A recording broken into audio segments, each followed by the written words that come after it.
Hey Linus, are you still running late? I'm about to jump in the tub with Ivy and get ready for bed. We can't wait up any longer. Sorry, babe. I totally forgot to message you. I'm really sorry. My boss gave me overtime again today. What? But you promised to watch Ivy today. I know, I'm sorry. I'll watch it tomorrow instead. I really mean it this time. I'll stay with her till she falls asleep. You better follow through this time, Linus. I'm sick of you canceling on me. Yeah, I'm serious. I'll be back on time tomorrow, I promise. If he tries getting me to do overtime again, I'll say no. Fine. Well, in that case, I forgive you for today. I'm getting so big these days, it's hard to move around. I knew being pregnant would be a cakewalk, but I'm surprised how hard it actually is. I'm worried I might slip over getting out of the bathtub or something.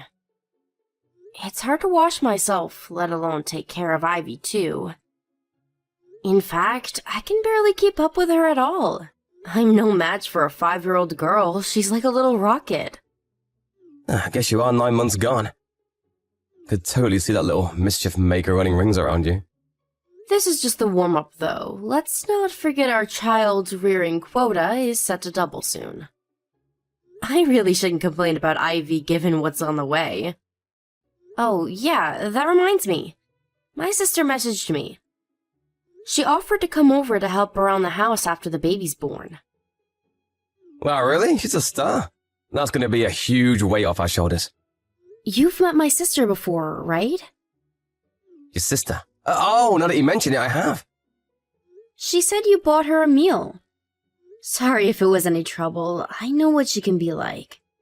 It was nothing really, don't sweat. All I did was buy her a burger from some budget family restaurant. I didn't break the bank or anything. Really? I hate to say this, Linus, but if you have enough free time to be taking my sister out for burgers, I wish you'd start coming home from work on time. I said I'm sorry, babe. Just kidding. I bet she forced you to take her, right? She has a way of always getting what she wants. She's the strongest world person I know. She probably knew you wouldn't know how to refuse her. Yeah, it was exactly like you said, babe. She twisted my arm. Oh, did you think of a name of the baby yet? I did think of a few candidates, but I can't decide for the life of me. Who knew picking a name would be so hard? What about you? Yeah, I came up with a few good ones too. If it's a boy, I think we should call him Balthazar. Balthazar? Am I giving birth to a freaking demon? I really think we should go with something a little more normal, Linus. Can you imagine it? The bullying would never end. Surely it's the opposite. Think about it. No one messes with a kid named Balthazar. He'd be the king of the playground. I guess I'm not dead set on it, though. Just an idea. Sorry, honey. I hope you don't feel let down. I know you've been trying hard to come up with something, 'cause I'm so indecisive. You know, I read an interesting article lately that said boys with one-syllable names are more likely to become CEOs. Not like he has to be a CEO or anything, but I do think it'd be nice if he had a name that boosted his chances of getting success in the world. I tell you what, let's both think on it a little longer. We can share what we come up with and decide on it together. You care about the number of syllables? I get that it might sound excessive, but I don't see any harm in it if it's a name we like and it helps his chances of getting along in the world. Here, I just looked up the figures. It says that statistically, boys earn on average $3,600 less a year for every extra syllable in their name. Don't worry, I'm fully aware of how materialistic I probably sound. I just think it'd be cool if we could name our boy scientifically, you know? Linus, am I weird? I'd be lying if I said you weren't, babe. It's cool, though. We knew that already. I really don't think syllables are that important, though. It's not like he absolutely has to have a one-syllable name or anything. But this is our son we're talking about. Surely we should do everything we possibly can to help him get ahead in life. Every I dotted, every T crossed. I'm surprised you're so anxious over all this. Surely this being baby number 2 puts your mind at rest a little. I might have more of an idea what to expect now, but childbirth is difficult, full stop. Plus, this is our first boy. I'm a little nervous about him being bigger than Ivy, and if he inherits your big melon head on top of that, I'm in for a world of hurt. Hey, that wasn't called for. I'll get you back for that one. You'll be fine though, babe, really. I'll always be here for you to bring him up. Right. Anything I can't do, I'll leave in the hands of his clever and capable dad. Yep, leave it to me. I feel bad about how things have been lately, though. Things have been so crazy at the office, I'm leaving you to do pretty much everything. I know work has been busy lately, and that's not your fault, but I do wish you to make an effort to make a little more time for Ivy. That's gonna be doubly so when the next one's born. Ivy started saying she misses you and asks why you're never around a few weeks back. Damn, am I really at the office that much? You barely spend any time with her. She'll forget you if you're not careful. Will you make sure to prioritize Ivy when our son's born? I'm gonna have my hands full with him. Apparently, it's not uncommon for the firstborn to get jealous and feel lonely when their new little sibling comes into the scene and suddenly starts stealing all their attention. I want us to create the kind of environment that makes it easy for her to accept her little brother and avoid her holding any negative feelings towards him. That's a good point. You're right. Sorry, the boss is shouting at me. I have to get back to work now. No problem, honey. Sorry for keeping you. Good luck. I hope you manage to get out before midnight. Hey, Linus, you did book the day off work for the day after tomorrow, didn't you?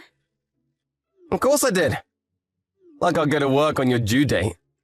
What do you take me for? I booked the whole week off. Great, thanks, honey. I'm glad to hear that. I was worried you might forget with how busy you've been lately. No way. There's nothing more important to me. Besides, who's going to watch Ivy if I'm at the office? Thank you. I put all of the necessary stuff together to make it as easy as possible for you.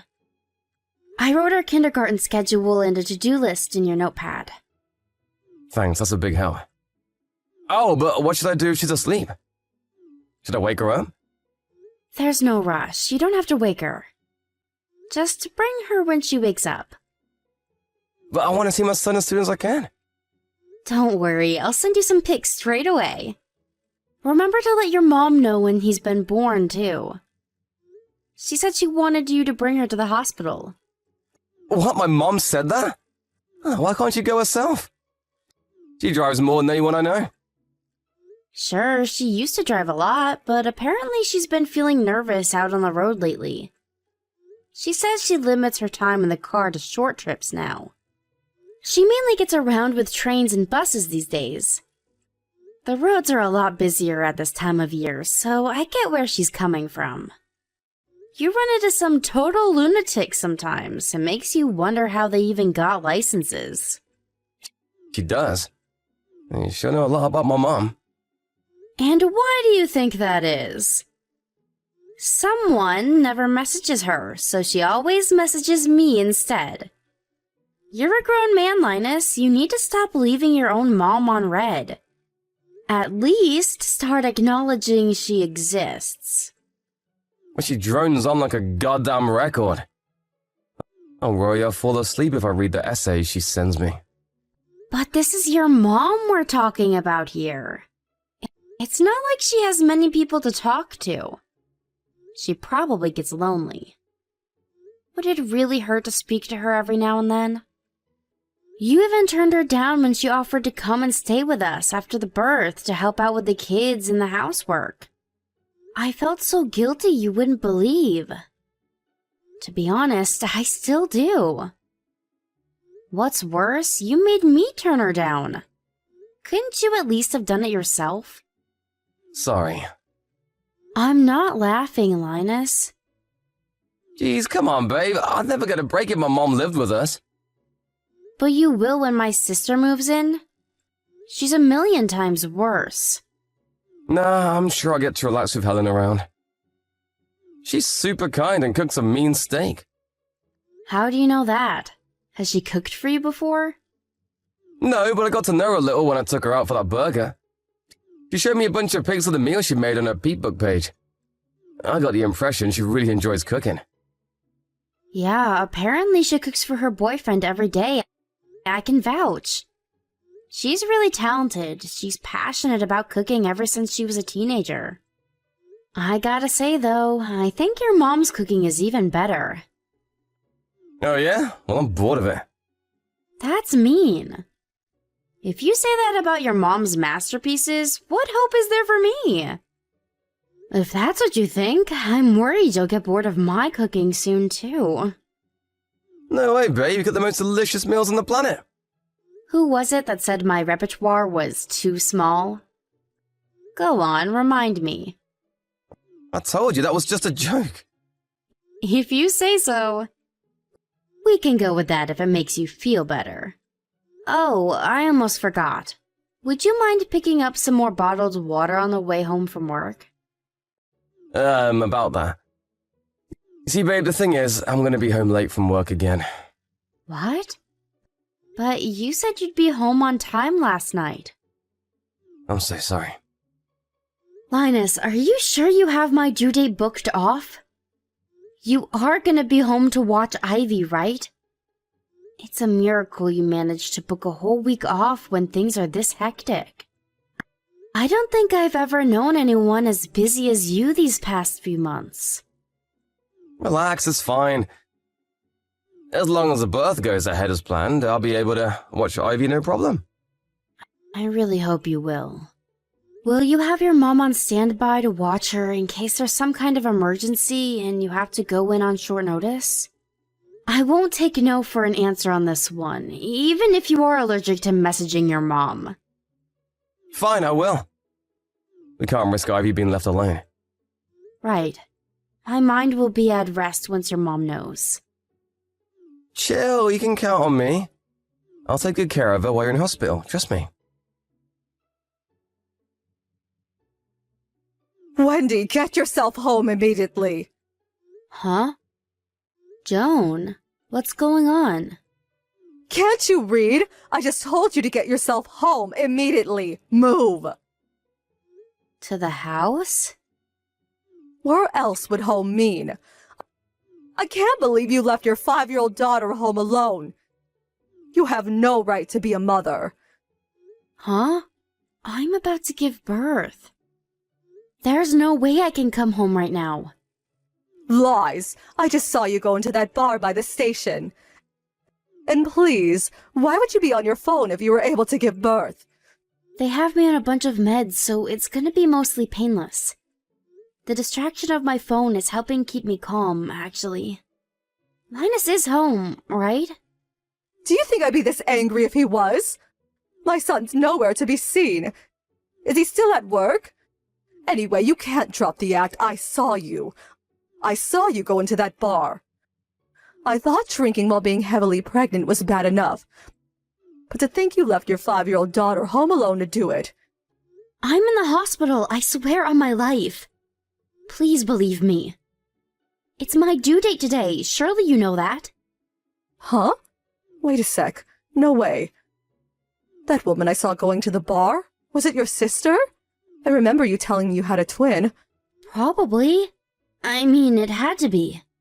Was she heavily pregnant? Oh my god, I'm so sorry, Wendy. I only saw her face. Now that you mention it, I think she might have been slim. Don't worry about it. Me and her are identical twins. People get us mixed up all the time. But what's all this about Ivy being on her own? Is Linus really not home? I searched the place from top to bottom, but he was nowhere to be seen. I was there for at least 10 minutes, so he can't have gone to the store or anything. I was walking home from the station after work. That's when I saw your sister going to the bar. Then I saw Ivy out walking on her own. What? Ivy was outside alone? Right. That's why I was so astonished. To be honest, I saw red. I'm having a planned birth under anesthetic, so I was admitted to the hospital this morning. This has all been scheduled for weeks now. Linus said he was taking a week off work so he could be home to watch Ivy and spend some time with me and the baby after the birth. There's absolutely no reason he shouldn't be home. This makes no sense. What? Then what the hell is he playing at? Hold on, dear. I'll call him. Hang on a sec, Joan. Don't call him just yet. I'm gonna send my mom over to the house. Someone needs to be there to watch Ivy. Would you mind heading back over to that bar you saw my sister go into to check if she's still there? Huh? I have a hunch. I think Linus might be with my sister. But why on earth? I can't tell you why. I just have this gut feeling. Okay. Leave this to me and your mother. You just focus on giving birth to your son now, okay? I know this is the last thing you needed today, and it might be difficult to keep your mind off it. But I want you to know we're all here for you, and you have nothing to worry about. Ivy's in safe hands. Wendy, I'm sorry. I'm really, really sorry. There's no excuse for what I did. I'm sure you already heard from both of our moms. But I want a divorce. No, wait a sec!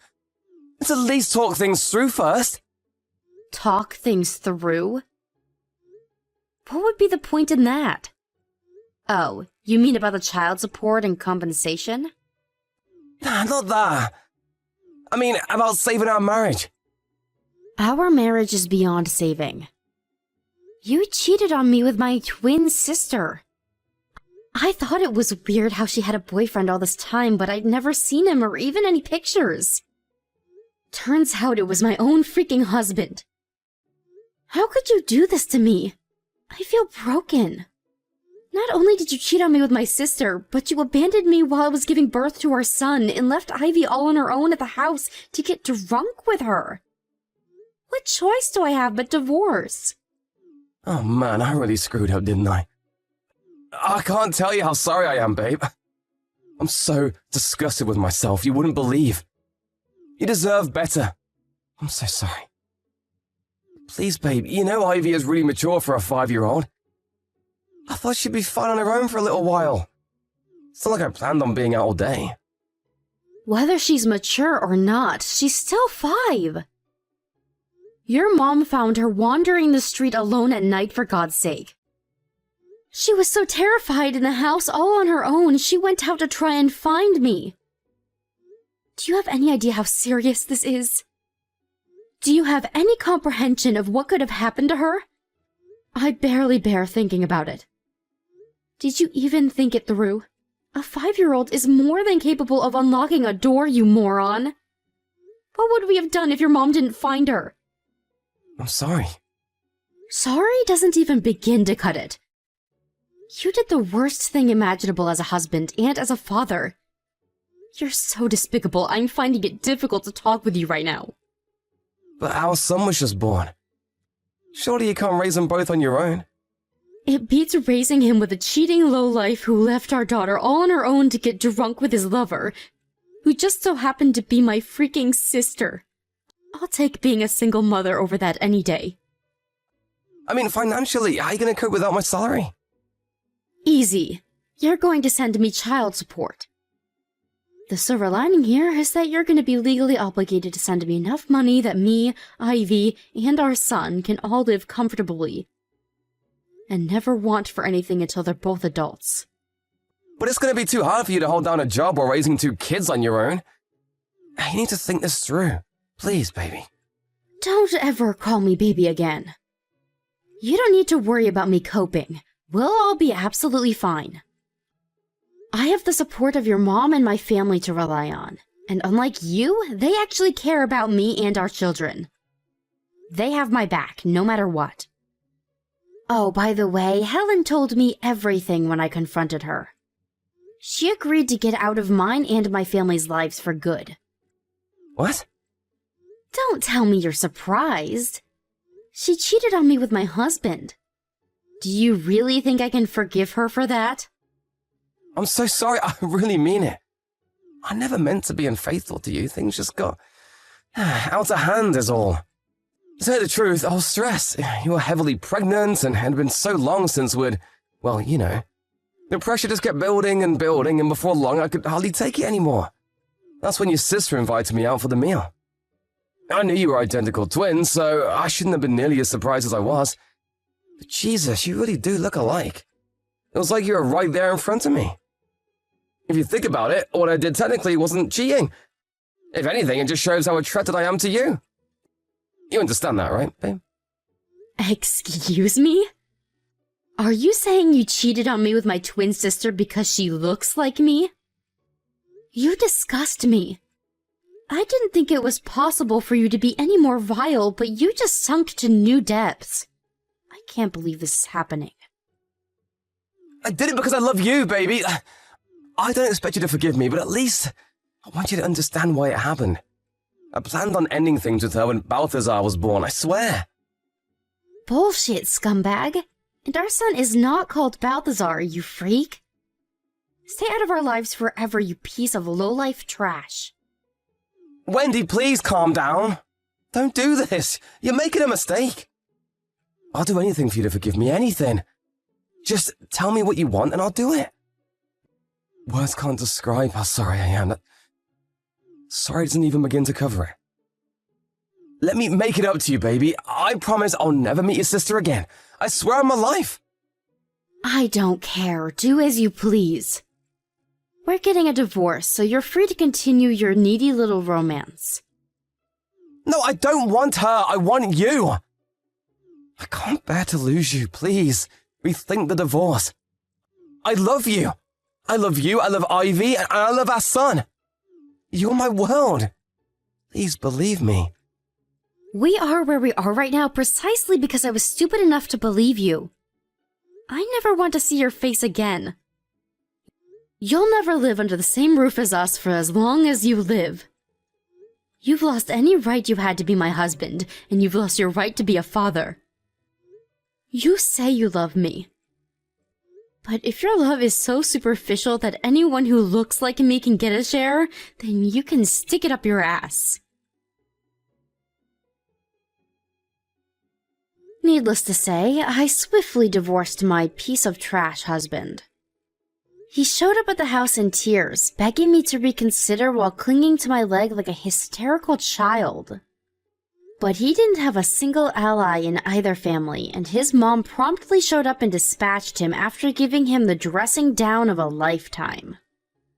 Apparently, he even told my sister Helen the same thing he told me, that the only reason he ever got involved with her was because we looked the same. With that, she was hit with the harsh reality that she was nothing more than a cheap fling to him. It's not an understatement to say it was the shock of her life. She must have known what she did to me was wrong, because after paying me a hefty sum in compensation, she completely disappeared. Still, I don't have any sympathy for her. She knew it was wrong from the get-go. She probably just thought she could get away with it. Ostracism from her family is her just desserts. As for Linus, he's currently living in our old house while working hard to keep on top of the monthly child support payments. He's always asking me if he can see the kids, but I can't bring myself to let the kind of man who would leave our daughter all on her own like that anywhere near either of them. As far as I'm concerned, they don't have a dad. Of course, things will be different if they say they want to meet him one day when they grow up. But until then, he's nothing but a distant memory. He seems to be under the impression that if he carries on paying child support, that I'll take him back one day. I can confidently state that that ain't gonna happen. He can live tormented by the pain of shame and regret for the rest of his life for all I care. As long as me and my children keep getting our money, I'm happy. I currently spend my days rushing around like a headless chicken, trying to keep on top of the mammoth responsibility of raising 2 small children. I don't plan on going back to work until Aiden has his first birthday. That way, I can spend as much time as possible with him and Ivy while he's tiny and still needs me the most. Even when I do go back to work, my family, as well as Joan, Linus's mom, have all said they'll be there to look after the kids whenever I need them to. I have the best support network in the world, and I couldn't feel more blessed. Of course, even when I am working, I'll spend all of my free time with my angels. I have to give them the love of 2 parents all by myself, so every second is precious. I'm gonna put every fiber of my being into raising them with so much love and care that they'll grow up one day and say, "My childhood was amazing, even if I didn't have a dad." I know it's not always gonna be easy, and I know the road ahead will be full of humps, bumps, challenges, and hurdles, but it'll all be worthwhile, 'cause I have the 2 most amazing kids on the planet. We'll overcome all the obstacles that get in our way as one big happy family with plenty of laughter and joking along the way.